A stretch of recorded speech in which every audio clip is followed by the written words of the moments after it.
Январь во всей красе. С утра сегодня снежно и морозно. Холодная погода с осадками, по сообщениям синоптиков, продлится в ближайшие 3-4 дня. Врачи рекомендуют утеплиться. Наш корреспондент Адам Гулоев, товарищ закаленный, с утра он на выезде. И вот что говорит о ситуации на федеральной трассе, которая сложилась к обеду.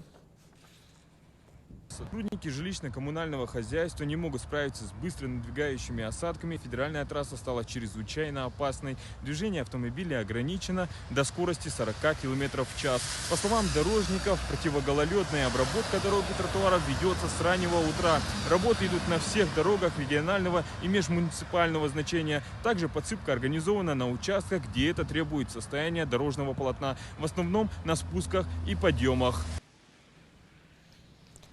Ну а ГИБДД призывает автолюбителей соблюдать скоростной режим.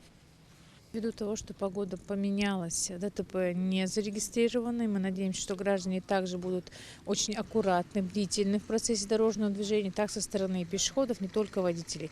Ситуация держится на контроле. Те участки дорог, которые в первую очередность она обрабатывается. Если же есть сигналы поступления о том, что где-то нет досыпки или где-то не обработана дорога, немедленно передается информация службам, которые эту дорогу обрабатывают и контролируют.